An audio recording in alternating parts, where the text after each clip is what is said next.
ये अमृत काल है, अमृत महोत्सव मना रहे हैं, तो हम डायमंड जुबली बोलते हैं। लेकिन इस माहौल में मनाया जा रहा है इस वक्त आर्थिक दृष्टिकोण से वो माहौल इतना खतरनाक है कि मेरे को ये कहने में अतिशयोक्ति नहीं होगी कि वो हमारा पूरा महोत्सव विषाक्त कर सकता है अगर उसको जल्दी से जल्दी उसको टैकल नहीं किया गया। मैं आपको एक एक करके आपके सामने बातें रखूंगा। पहली बात, महंगाई हमारी 1992 के बाद सबसे ज़्यादा बढ़ी है। 15% हमारी जो बेसिक चीज़ें जो हम खरीदते हैं जिसमें LPG का गैस आता है, दाल चावल शक्कर, इस तरह की चीज़ों की महंगाई जो आम आदमी कंज्यूम करता है 15%। पेट्रोल जो 70 रुपया हुआ करता था जब अंतर्राष्ट्रीय मार्केट में पेट्रोल की कीमत $128 थी, वो अब बढ़ के 110 रुपया हो गया है। और अंतर्राष्ट्रीय बाजार में जब तेल की कीमत है $80, तेल की कीमत अंतर्राष्ट्रीय बाजार में गिरी है, हमारे यहाँ पेट्रोल का प्राइस बढ़ गया बहुत ज़्यादा। उस समय कुछ लोग बैलगाड़ी पे बैठ के पार्लियामेंट जा रहे थे, अब मुझे कोई दिख नहीं रहा है कि कोई बैलगाड़ी से जा रहा है। किसी ने कहा था कि जब हमारी मुद्रा गिरता है, मुद्रा की शक्ति गिरती है, देश की करेंसी का जब वैल्यू गिरता है तो देश की साख गिरती है। ये स्टेटमेंट तब दिया गया था जब करेंसी की वैल्यू $1 के सामने 65 रुपये है। $1 के सामने करेंसी की वैल्यू 80 रुपया हो गई है। पर ये बात कोई नहीं, फिर जाऊंगा कि पेट्रोल के समय हमारे गाड़ी वाले बाबा लोग उनको सम्मान देते, हम भी वो बोल रहे थे कि जब नई सरकार आएगी, बोलने की ये मन चलेगा, लेकिन फिर मैं जरूर बोलूँगा कि सच भी तो कभी बोलना पड़ेगा। तो हमारी सरकार आएगी या जब भाजपा की सरकार आएगी तो 35 रुपये में पेट्रोल बिकेगा। अब वो बाबा जी भी नदारत है, कहीं दिखेंगे बाबा जी, बिल्कुल बाबा जी सेफ हो गया, इसलिए नहीं बोलते हैं वो।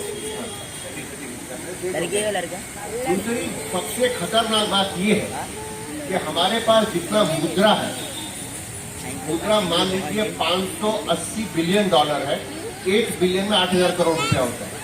और हमारे पे जो कर्ज है जो हमको दुनिया को चुकाना है, देश के और लोगों को चुकाना है, वो उससे $40 बिलियन ज़्यादा है, मतलब 3,20,000 करोड़ रुपया ज़्यादा है। ये स्थिति भयावह है। ये स्थिति ऐसा सिचुएशन ला सकती है कि जो हम अपने पड़ोसी देशों में देख रहे हैं, श्रीलंका में कभी ऐसा न हो। मैं भगवान से प्रार्थना करूंगा कि ये तो देखते हैं, हमको न देखनी पड़े हमारे काम। ये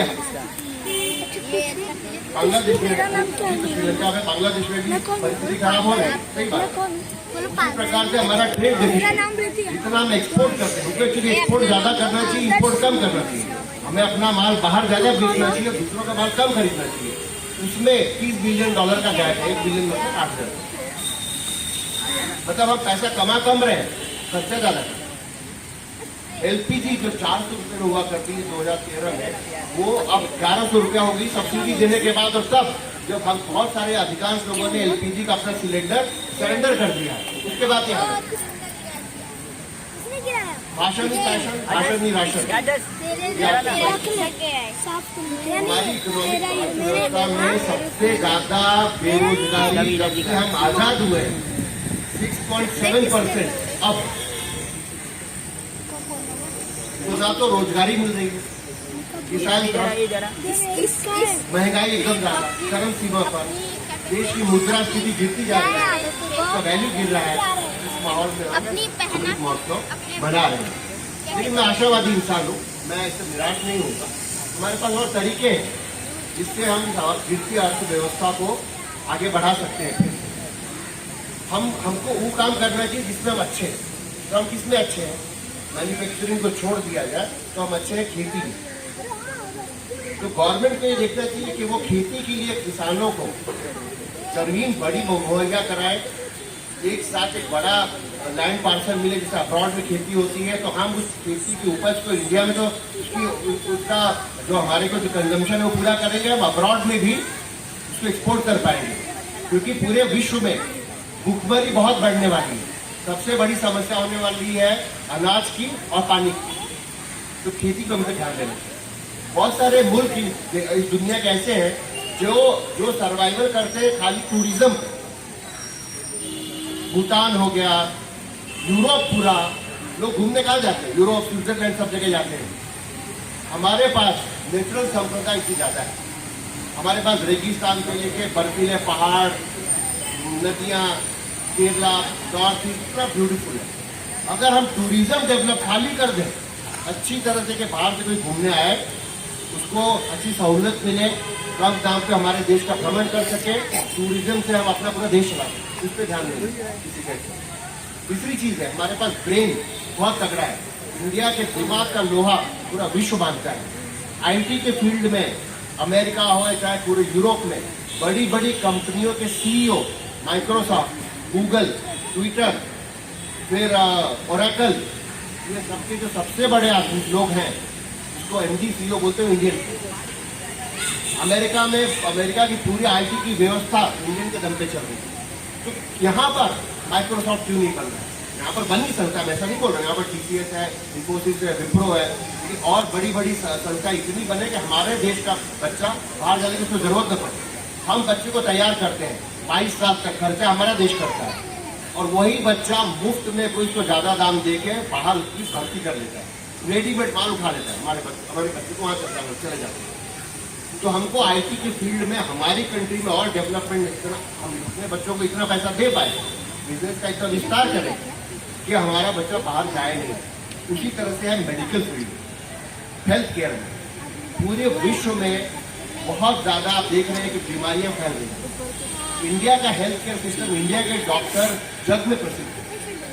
तो हम क्यों ऐसा सिस्टम न बनाए कि लोग बाहर से ऑपरेशन करने यहाँ आए?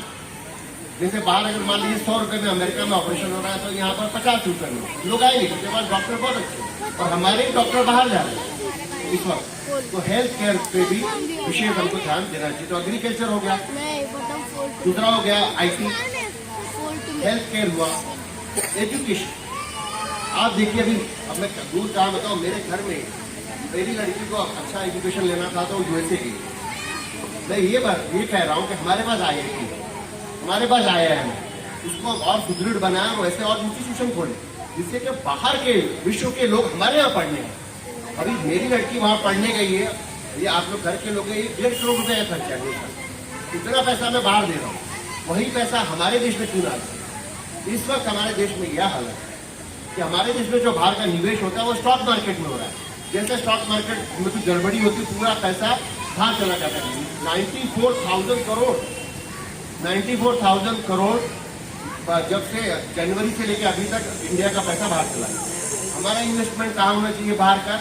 यहाँ पर प्लांट लोग लगाए हैं, मशीनरी लगाए हैं, बड़ी बड़ी ऑफिसेस खोले हैं। जो पैसा यहाँ पर आएगा और कुछ दिन ठहरेगा, उसको FDI बोलते हैं, फॉरेन डायरेक्ट इन्वेस्टमेंट। उसमें गिरावट आ रही है।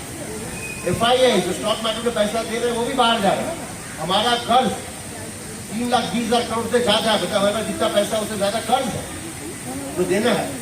इस माहौल में हम अपने महोत्सव मना रहे हैं। तो ये 4-5 अगर इंडस्ट्री में हम ध्यान दें, अब जिसमें हम अच्छे हैं, हमारा विकास अच्छा होगा, देश मजबूत बनेगा। आप देखिए सिचुएशन इतनी गड़बड़ हो गई है।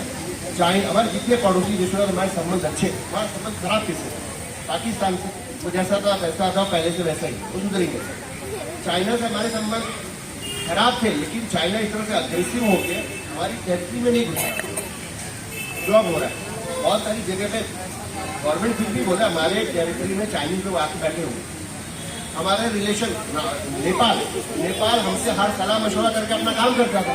श्रीलंका की भी यही हालत थी। वो सब अब चाइना के साथ लगे हुए। चाइना वहाँ पर अपना बेस बना रहा है, इंडिया को घेरने की कोशिश की जा रही है।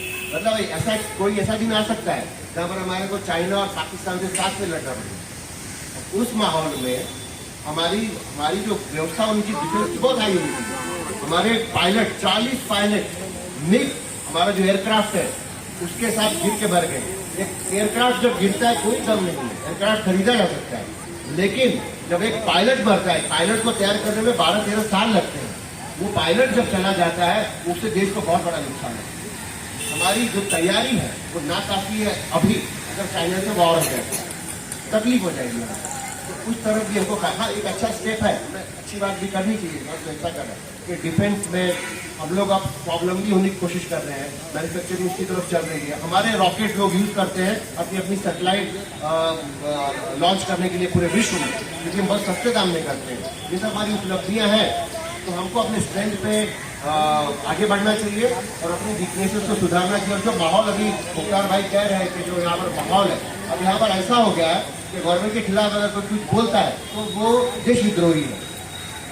माहौल ऐसा बनाया जा रहा है कि हम सब, जैसे मान लीजिए मैं हिंदू हूँ, मेरे बहुत सारे मित्र मुस्लिम हैं, अगर यहाँ पर अभी झगड़ा किसी और से हो जाए और इनके साथ कुछ होने लगे तो मैं, और हिंदू से अगर हो जाए तो एकदम गिरा के मारेंगे। हमारे सब भाई हैं ये सब, ऐसा हमारे अंदर कहीं है? बिल्कुल नहीं है। तो ऐसा माहौल क्यों बनाया जा रहा है? ऐसा माहौल बनाया जा रहा है कि दूसरे झगड़ा बंद। और मेरा ये बोलना है खुल के मुखर के, हम किसी के इष्ट देव पे कमेंट कर कैसे सकते हैं? किसी पे उसकी उस पर आस्था होती है, वो हमारे घर का मुखिया माना जाता है, जिसको भगवान बोलते हैं, अल्लाह बोलते हैं, तो हम उसके खिलाफ कमेंट करने की आज़ादी, इतनी छूट होनी कैसे चाहिए? हम डिसाइड करेंगे कौन खाएगा कौन क्या नहीं खाएगा। हमने पक्षियों के को अलग कर दिया है, कपड़े के रंग को अलग कर दिया, हरा था तो मुसलमान, भगवा हिंदू, फिर जानवरों को अलग कर दिया। अब हम नेताओं को भी अलग कर रहे हैं कि जवाहरलाल नेहरू कांग्रेस, वल्लभ भाई पटेल बीजेपी के, मतलब इस तरह से बंटवारा, इतना ज़्यादा विषाक्त माहौल। और हम बात कर रहे हैं कि हम अमृत महोत्सव मना रहे अच्छी बात है। नो, हम 100 साल जब पूरा करेंगे तो मैं देखना चाहूँगा कि जो समस्याएं हैं, हमारा देश खुशहाल हो, लोगों को रोजगार मिले, उन्नति, तब हम बदला जब हमारा महोत्सव होगा, जब 100 साल, उसको हम प्लेटिनम जुबली बोलते हैं, जब हम मनाएंगे, हमारे देश का नया आयाम होना चाहिए। बस यही सब कुछ चंद बातें रखते हुए मैं अपनी वाणी को विराम दूंगा। जय हिंद, जय महाराष्ट्र, जय हिंद।